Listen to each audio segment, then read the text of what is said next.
श्री गणेशाय नमः। श्री सरस्वते चरण कमलेभ्यो नमः। श्री गुरु चरण कमलेभ्यो नमः। ओम हनुमते नमः।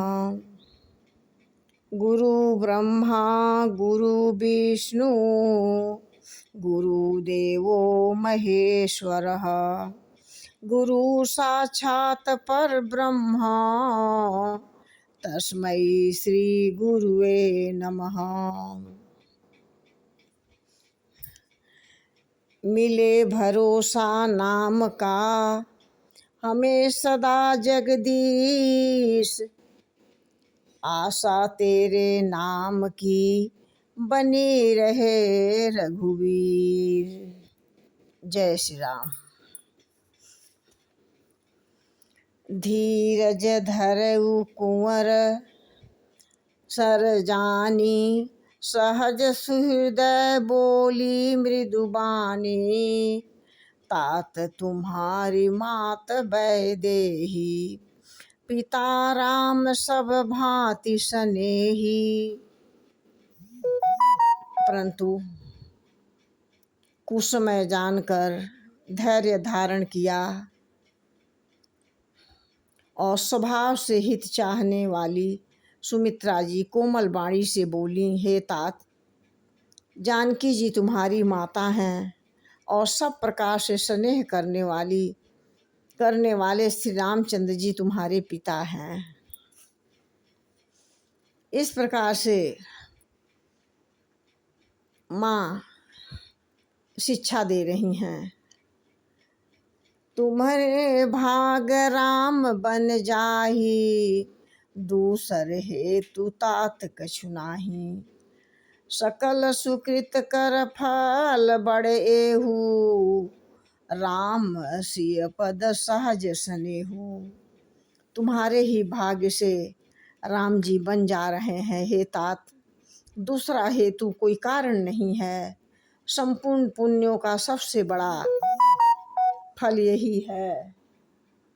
श्री सीताराम जी के चरणों में स्वाभाविक प्रेम हो, स्वाभाविक प्रेम हो। राग रोष ईर्ष्या मद मोहू,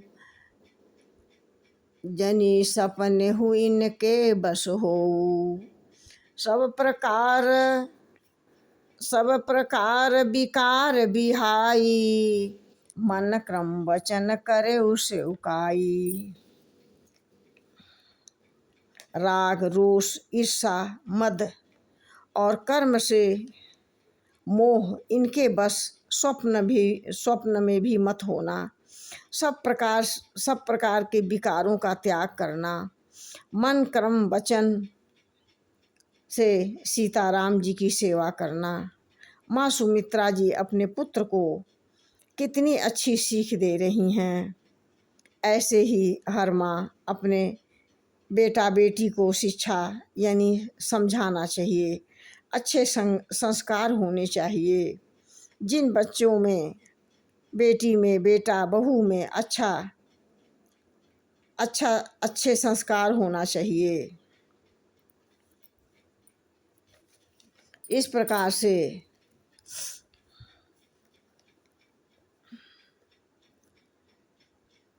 सुनहु प्राण प्रिय भावत जी का, देहु एक बर भरत ही टीका। मांगहु दूसर बर कर जोरी, पुरहु नाथ मनोरथ मेरी। कैकेयी बोली, हे प्राण प्यारे, सुनिए, मेरे मन को अच्छा लगे, एक बर तो दीजिए। भरत को राज तिलक और दूसरा बर मैं हाथ जोड़कर मांगती हूँ, मेरा मनोरथ पूरा कीजिए। इस प्रकार से कैकेयी ने कहा, तापस बेश विशेष उदासी, 14 बरस राम बनवासी। सुनु मृदु बचन भूप ही अशोकु, शशि कर छुअत विकल जनिकोकु। कैकेयी ने कहा, यह परिहास नहीं है महाराज, कल प्रातः काल सूरज निकलने के साथ ही राम अयोध्या के बाहर निकल जाना चाहिए। अगर उसके पहले नहीं निकलते तो मेरे प्राण निकल जाएंगे। आपके माथे पर जीवन भर के लिए कलंक लग जाएंगे महाराज। दशरथ जी को सुनते ही चक्कर आ गया। दशरथ जी शोकाकुल होकर पीपल की पत्ते की तरह शरीर कांप गया। राम के बिना मैं जीवित नहीं रह सकता। इस प्रकार से शोकग्रस्त हो गए, मूर्छित होकर जमीन पर गिर गए। मांगू माथ अबहीं देऊ तो ही, राम बिरह जन मार सिमोही। राखू राम कहू जेहि तेहि भांति, नहीं तजरी हैं जन्म भर छाती। महाराज दशरथ जी कहते हैं कि वनवास के बदले मैं अपना सिर काट कर तुम्हारे चरणों में चढ़ा दूंगा। सिर काटने में एक क्षण के लिए पीड़ा होगी, उनके वनवास भेज दोगी तो ना जाने कितने दिन तड़प के प्राण निकलेंगे। महाराज दशरथ जी ने कैकेयी के चरण पकड़ लिए, अपना सिर कैकेयी के चरण पर रख दिए। मैं राम के बिना नहीं रह पाऊंगा। अपनी सुहाग की रक्षा कर ले कैकेयी, नहीं तो बहुत ही रोना पड़ेगा। इस प्रकार से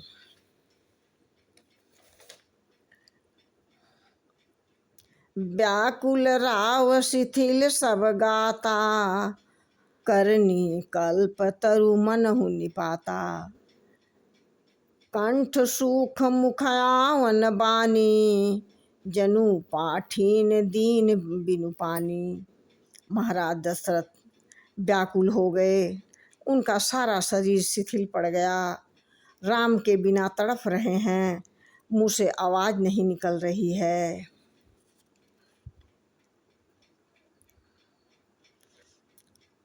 छाड़हु बचन की धीर धरहूँ, जीने अबला जिमी करुणा करहूँ।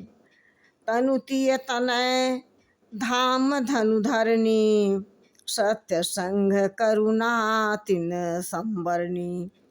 या तो आप प्रतिज्ञा ही छोड़ दें या धैर्य धारण करें। असहाय नारी की भांति रो रहे हैं। ये नहीं, सत्यव्रती के लिए तो शरीर, स्त्री, पुत्र, धन, घर और सब पूरी पृथ्वी उसके लिए तिनके के बराबर है। ये सीख माँ कैकेयी महाराज दशरथ को दे रही हैं। राम राम रट बिकल भुआलू, जनु बिनु पंख बिहंग बेहालू। हृदय मनाव भोर जनि होऊ, राम ही जाए कहे जन कोऊ। महाराज दशरथ जी राम रट रहे हैं और ऐसे व्याकुल हैं जैसे पंछी पंख के बिना बेहाल हो। अपने हृदय में मनाते हैं कि हे प्रभु, सवेरा ना हो, कोई राम जी से यह बात ना कह दे कि आपको वनवास जाना है। मंगल समय स्नेह बस, सोच परिहर उतात।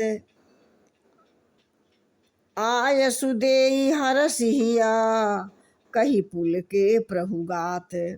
हे पिताजी, इस मंगल के समय आप सोच करना छोड़ दीजिए।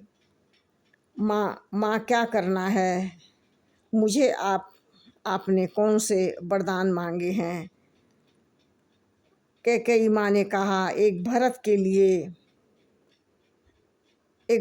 लिए राज्य, दूसरा तुम्हारे लिए 14 साल का वनवास, क्योंकि तुम साधु हो। माँ कैकेयी ने कहा, क्योंकि तुम साधु हो, साधु को जंगल में रहना चाहिए, वहीं सत्संग करना चाहिए। माँ कैकेयी ने कहा, पुत्र 14 बरस के लिए जाना है और नंगे पैर जाना है। अपने सत्कर्म पर भरोसा करें, अपने पुण्यों पर विश्वास करें। परमात्मा मुस्करा रहे हैं। परमात्मा राम छोटे से 5 साल के थे। माँ कैकेयी राम को बहुत मानती थी। एक बार प्रभु राम ने खेलते खेलते आगे आगे भागते भागते अयोध्या में कहीं दशाश्वमेध घाट है, वहाँ माँ कैकेयी को लेकर चले गए। वहाँ जाकर इन्होंने कहा, माँ मुझे आपसे एक मदद चाहिए। वहाँ गोपेश्वर घाट पर पहुँच गए।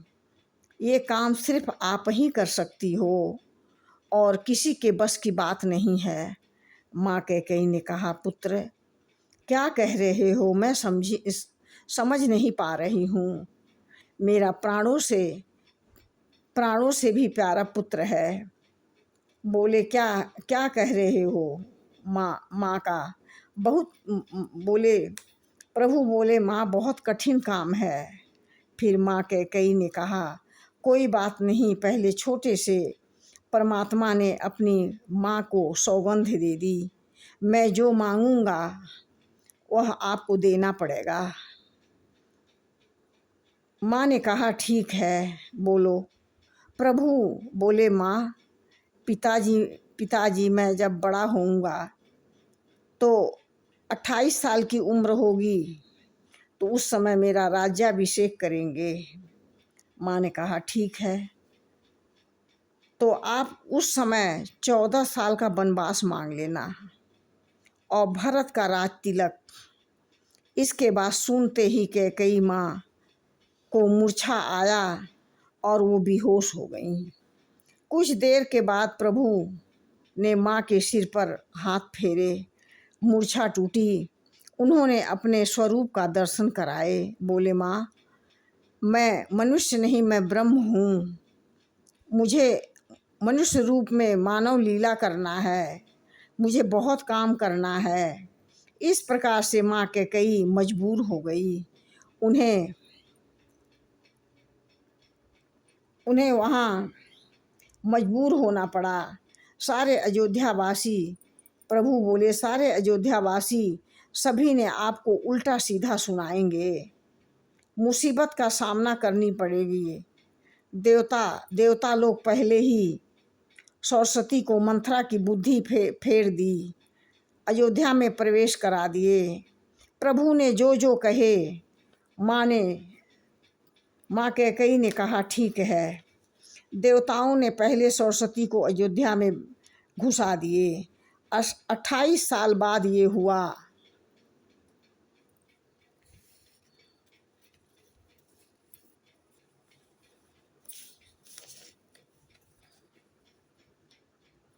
गोपेश्वर घाट पर ये तीसरा पहर हो गए। दोपहर के भोजन भी प्रभु राम ने नहीं किए, माँ कैकेयी भी नहीं किया। माँ कौशल्या घबराई, बहुत देर हो गई, अभी राम और माँ कैकेयी नहीं आई। छोटे से प्रभु ने अपनी सारी बातें मनवा लिए, तब घर पर आए। इस बात को महाराज दशरथ जी को नहीं पता कि ये उनके शुभ घड़ी में 28 साल बाद क्या व्यवधान आई, माँ कैकेयी कैसे बदल गई। महाराज दशरथ जी को आश्चर्य और अचंभा होता है। कभी उन्होंने सपने में भी ऐसा नहीं सोचा था। जिसको प्रभु की दर्शन या उनके स्वरूप की दर्शन मिल गया हो, उसे इस नाशवान संसार से मोह कैसा, सब तुच्छ दिखाई देने लगते हैं। इस प्रकार से इसमें माँ कैकेयी की कोई दोष नहीं है। जय श्री राम।